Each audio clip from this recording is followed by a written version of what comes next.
આરબ મીડિયાથી હું પિયુષ। આજે આપણે વાત કરીશું મફત અને ફરજિયાત શિક્ષણના કાયદાની। 26 જાન્યુઆરી 1950ના રોજ ભારતમાં બંધારણ અસ્તિત્વમાં આવ્યું। 26 જાન્યુઆરી 1950ના રોજ ભારત સરકારે કહ્યું હતું કે ભારતના તમામ બાળકો સ્કૂલમાં હશે અને કોઈ પણ બાળક શિક્ષણથી વંચિત નહીં હોય। આ હતું ભારત સરકારે આપેલું વચન।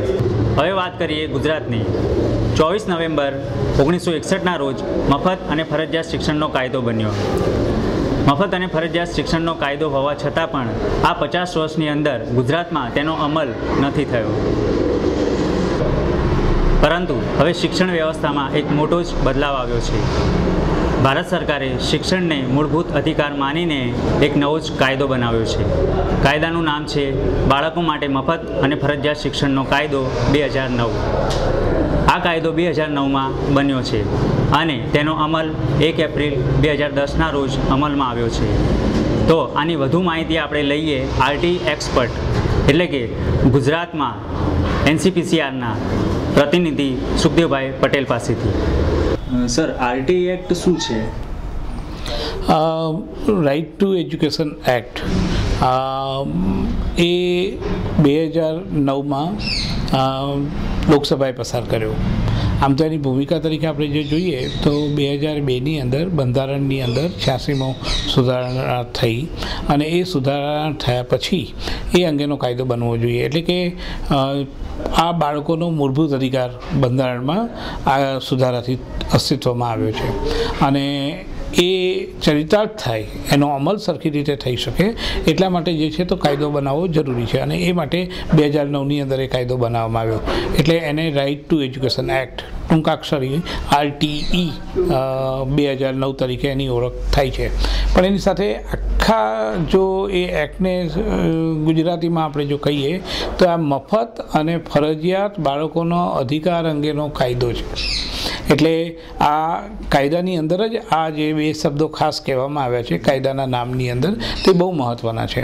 આ બાળકો માટે અને બાળકોની વ્યાખ્યા કાયદામાં જે પ્રમાણે કરવામાં આવી છે તે પ્રમાણે 6 થી 14 વર્ષની ઉંમરના બાળકો જે સ્વાભાવિક રીતે પહેલા ધોરણથી 8મા ધોરણ સુધી ભણતા હોય તે બાળકો માટે આ શિક્ષણની વ્યવસ્થા સંપૂર્ણ રીતે મફત છે અને ફરજિયાત શબ્દ જે આ કાયદામાં વપરાયો છે એ સરકાર માટે વપરાયો છે કે ભાઈ આ કાયદાનો અમલ સરકારે કરવો ફરજિયાત છે। એટલે મફત બાળકો માટે અને ફરજિયાત સરકાર માટે એ પ્રમાણેનો આ કાયદો છે અને આ કાયદો આખા દેશમાં લાગુ પડે છે અને એ રીતે આ કાયદાના અમલીકરણ માટે સરકારે આખું એક તંત્ર ગોઠવવાનું છે અને એની જો વિગતે આપણે વાત સમજવી હોય તો આ કાયદા પ્રમાણે હવે દરેક બાળક જ્યાં હોય ત્યાં એ પોતે સારામાં સારી રીતે ઉત્તમ શિક્ષણ મેળવી શકે તે માટેની બેઝિક મિનિમમ ઇક્વલ ઓપોર્ચ્યુનિટી અંગ્રેજીમાં એને કહીએ, ગુજરાતીમાં જો આપણે એમ વાત કરીએ કે ઓછામાં ઓછી સૌથી સમાન તકની વ્યવસ્થા જે કાયદાની અંદર નક્કી કરવામાં આવી છે તે દરેક બાળકને કોઈપણ પ્રકારના ભેદભાવ વગર મળવી જોઈએ। એટલે કે જે નિશાળ છે તે નિશાળની અંદર એને શિક્ષકોના ધોરણો એટલે કે વિદ્યાર્થી અને શિક્ષકની સંખ્યાનો ગુણોત્તર એને આપણે એક નોર્મ્સ ધોરણ આખું કહીએ તો તે પ્રમાણે 30 વિદ્યાર્થીઓ હોય તો એક શિક્ષકની જોગવાઈ આ કાયદા પ્રમાણે થવી જોઈએ અને 1 થી 5 ધોરણ માટેની આ વ્યવસ્થા છે અને 6, 7, 8 ધોરણની અંદર એ બાળકોને વિષય શિક્ષણ પદ્ધતિથી હવે ભણવાની વ્યવસ્થા થવી જોઈએ। આ કાયદાની સૌથી મહત્ત્વની વસ્તુ છે।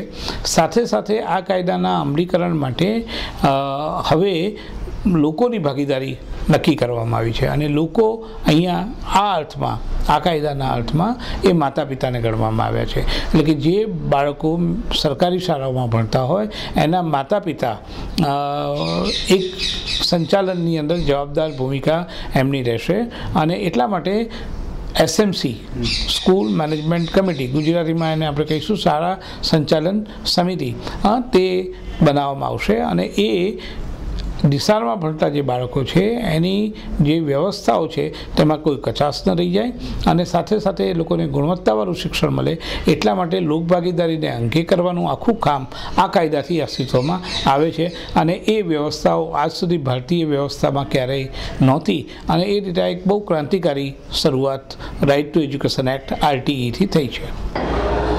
તો આ હતા RTE એક્સપર્ટ અને NCPCRમાંથી સુખદેવભાઈ પટેલ. સુખદેવભાઈ પટેલે RTE એક્ટની માહિતી આપી.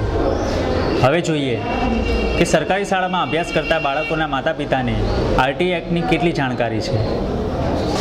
आपका नाम? हिंदू बहन. आपके बच्चे कौन सी स्कूल में पढ़ते हैं? शाला नंबर 1 बटवा का. बटवा शाला नंबर 1 यानी हिंदी है कि गुजराती? हिंदी. हिंदी में. बच्चों की शिक्षा के लिए अभी नया कानून बना है, उसके बारे में आपको पता है? नहीं. नहीं. ના એની વિશે કંઈ ખ્યાલ નથી. ना. ના. स्कूल में यानी आपके बच्चे जहाँ पर पढ़ते हैं वहाँ पर एक 12 लोगों की समिति बनी है. हाँ. उसके बारे में आपको पता है? नहीं पता है हमको. नहीं. ના એની વિશે કંઈ ખ્યાલ નથી. બાળકોના શિક્ષણ સારું મળી રહે તો એની માટે મુખ્ય જવાબદારી કોની છે? વાલીની પણ હોવી જોઈએ ને સાહેબની બી હોવી જોઈએ. વાલીની કઈ રીતે હોવી જોઈએ? વાલીની એવી જવાબદારી હોવી જોઈએ કે સવારમાં કે સવારની સ્કૂલ હોય તો સવારે ટાઈમસર મોકલવા પડે. પછી એમને સાંજે ભણીને આવે તો એમનું લેસન જોવું, હોમવર્ક જોવું પડે એમનું કે શું સાહેબ લેસન આપે છે ને શું છોકરાઓ લેસન કરે છે. આ રીતનું વાલીનું આ ધ્યાન હોવું ફરજિયાત છે. એની જવાબદારી તો ઘર વિશે કહીએ તો એમના મમ્મી પપ્પાની હોય ને બીજી સ્કૂલ બાબતની હોય તો સરકારની હોય. અને સ્કૂલમાં જઈને જોવું જોઈએ. આ સ્કૂલમાં ફરજિયાત છે. અઠવાડિયે એક વખત તો આંટો મારવો જ પડે વાલીને પણ કે છોકરાઓ ભણે છે કે નહીં ભણતા, કે શિક્ષણ કરે છે કે નહીં કરતા એમ. અને શિક્ષકોની શું જવાબદારી હોઈ શકે? શિક્ષકોની તો એટલી જવાબદારી હોવી જોઈએ કે એમને તો ભણાવવું જ પડે. શિક્ષકની બી જવાબદારી હોય કેમ કે હમણાંના શિક્ષકમાં શું છે કે ઘરેથી આવે તો ખરા ટાઈમસર પણ એ ધ્યાન આપતા નથી. आप ये बता सकते हैं कि स्कूल में किसी भी बच्चों को टीचर मारते हैं, ऐसा कुछ आप बता सकते हैं? हमको तो नहीं मालूम, हम तो जाते नहीं अभी, कभी कभी जाते हैं. ના એ તો બરાબર છે. એ તો જો માર પડે તો થોડું ઘણું સુધરે, આપણે એમ માનીએ. બદલાવ માટે શું કરી શકાય? તમારું મંતવ્ય આપશો એમાં? ખરા તો શું હવે એમના જે મેન સાહેબ હોય શિક્ષકના એમને જાણ કરવી પડે કે ભાઈ આમના અંદર કંઈ ફેરફાર લાવો તમે, નહીં તો પછી કંઈ નવા કોઈ શિક્ષક હોય એમને ભરતી કરો ને અહીંયા મોકલી આપો. તો જોયું આપણે કે શાળામાં અભ્યાસ કરતા બાળકોના માતા પિતાને RTE એક્ટ શું છે તેની માહિતી નથી. હવે જોઈએ કે શાળામાં જે SMC બનેલી છે તે સભ્યોને આની જાણકારી કેટલી છે. તમારું નામ? ભીખાભાઈ. તમારા બાળક કઈ સ્કૂલમાં ભણે છે? એક ગુજરાતી શાળા નંબર 1માં ભણે. હમણાં જે મફત અને ફરજિયાત શિક્ષણનો કાયદો બન્યો છે એના વિશે તમને ખબર છે? ના એની ખબર નહીં. સ્કૂલમાંથી તમને કહેવામાં આવ્યું હતું કે કાયદો છે આ પ્રકારનો કોઈ? હા એવું કહેવામાં આવ્યું હતું. એટલે શું હતું એમાં? આ નવો કાયદો બહાર પડ્યો છે એટલે કાયદામાં શું જોગવાઈ છે અથવા શું અધિકારો છે એ વાત કરવામાં એ ખબર નહીં મને. હું એ કંઈ મિટિંગમાં ગયો નહીં. 2 વખત મને બોલાયા તો આપણે ગયા નહીં. તો બાળકોના શિક્ષણના અધિકાર માટે સંપૂર્ણ તેની જવાબદારી કોની છે? વાલીની જ રહે ને. વાલીની રહે, શિક્ષકોની રહે, બેની રહે. તો એના માટે શું કરી શકાય? ટાઈમે સ્કૂલે મોકલાય, બીજું શું કરી શકાય? અને શિક્ષકોની એમાં શું જવાબદારી હોઈ શકે? ભણાવવાની હોય. અને સરકારની કોઈ જવાબદારી તમને લાગે છે એમાં? સરકારની તો શિક્ષકોને પગાર આલે છે બધી જવાબદારી જ છે ને. ના કદાચ કાયદાનું વ્યવસ્થિત રીતે અમલ ના થતો હોય તો એમાં સરકારની કે વાલીની અથવા તો શિક્ષકોની શું જવાબદારી હોઈ શકે? એ તો જવાબદારી હોય છે જ તે એમની. અમુક સરકાર એના પગલાં લેશે કાયદેસરના. અને બાળકો કદાચ શાળાએ ટાઈમસર ના જતા હોય અથવા બાળકોને મારવામાં આવતો હોય તો એના માટે શું કરી શકાય? એ તો માર તો મારે ને, થોડો ઘણો તો મારે તો શિક્ષણ થવાનું છે. કોઈ એમાં કયા કાર્યવાહી કરાય નહીં. અને એવી કાર્યવાહી તમે કરવા જાઓ તો કંઈ મેળ આવવાનું, કોઈ તમારું બાળક ભણવાનું જ નહીં. સુરેશભાઈ. તમારું બાળક કઈ સ્કૂલમાં ભણે છે? ગુજરાતી શાળા નંબર 2. અને એમાં તમે SMC મેમ્બર છો? હા. એમાં તમારો મુદ્દો શું છે? મુદ્દો પેલો આપણે જે મેમ્બર બનાવેલા છે, પછી મિટિંગમાં આપણે એકવાર ગયેલા, એક જ મિટિંગમાં ગયેલા છે. હમણાં જે મફત અને ફરજિયાતનો શિક્ષણનો કાયદો આવ્યો છે એના વિશે તમને ખબર છે? ના, એ જાણ નથી હજુ આપણે. શાળામાંથી તમને કંઈ જણાવવામાં આવ્યું હતું? ના, શાળામાંથી કંઈ જણાવવા નથી આવ્યું. તો એસએમસીની રચના જ્યારે કરવામાં આવી ત્યારે તમને પૂછવામાં આવ્યું હતું? એ ટાઈમે જાણ નથી કરી, પછી આ તો ગયો તે દિવસ ત્યારે જાણ કરી બેને. દિવસ ગયો ને. ક્યારે બની હતી આની રચના, ક્યારે થઈ? એ ખ્યાલ કીધું જ નથી બેને એ ટાઈમે. આથી જ આપણે આ મેમ્બર બનાવ્યા છે, કોઈ કહેવામાં આવ્યું નથી. બરાબર, તમે મોડ વચ્ચે વાત કરી હતી ને.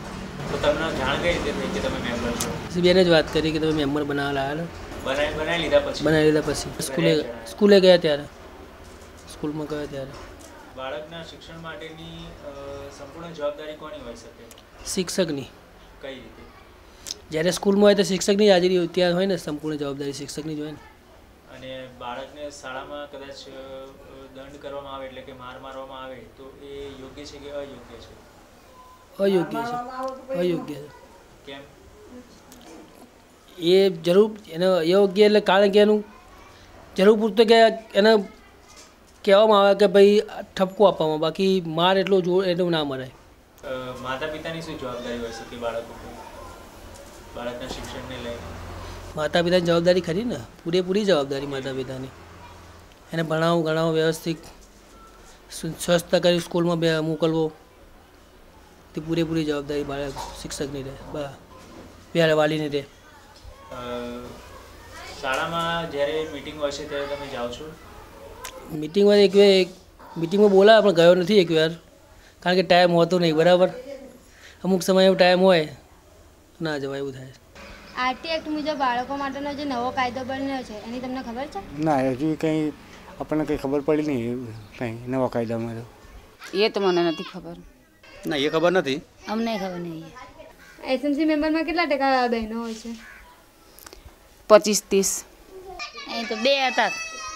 સ્કૂલમાં જે શાળા વ્યવસ્થાપન સમિતિ એટલે કે એસએમસીની સમિતિ બની છે એના સભ્ય છે એની ગિરધરભાઈને ખબર છે? એ તો સાહેબે નામ લખ્યું હશે, મને ખબર નથી. એમને શાળા વ્યવસ્થાપન સમિતિના સભ્ય છે એની તમને ખબર છે? ના. મીટિંગ હોય છે ત્યારે જાય છે? મીટિંગમાં જ્યાં નથી. અને શિક્ષકો કેવું ભણાવે છે એમને? ભણાવે ન ભણાવે એવું. સૌથી અગત્યની વસ્તુ તો એ છે કે આરટી એક્ટ 1 એપ્રિલ 2010થી અમલમાં આવ્યો છે અને તે અંગે હજી પૂરતી જાગૃતિ લોકોમાં નથી. એક આશાનું કિરણ એનાથી જરૂર ઊભું થયું છે, પણ સાથે સાથે એ પણ ખ્યાલ આવી રહ્યો છે કે રાજ્ય સરકારો પણ આ કાર્ય માટે એટલે કે આ કાયદાના અમલીકરણ માટે પ્રમાણમાં ધીમા છે અને એના કારણે જે છે તે ઘણી બધી અપેક્ષાઓની સામે જે છે તે વ્યવસ્થા ગોઠવાઈ નથી રહી અને એના કારણે કેટલાક સવાલો ઊભા થઈ રહ્યા છે, જેમ કે બાળકોને નપાસ નહીં કરવા જોઈએ તે આરટી એક્ટની જોગવાઈ છે અને ઘણી શાળાઓની અંદર બાળકોને ગયા વર્ષે નપાસ કરવામાં આવ્યા છે. તો જોયું આપણે કે એસએમસી મેમ્બરને આરટી એક્ટની માહિતી જ નથી. ગુજરાતમાં આરટી એક્ટના અમલ માટે કોઈ ચોક્કસ પગલાં લેવામાં નથી આવ્યા. તો શું ગુજરાત સરકાર આરટી એક્ટના કાયદા માટે અને તેના અમલ માટે કોઈ ચોક્કસ પગલાં લેશે?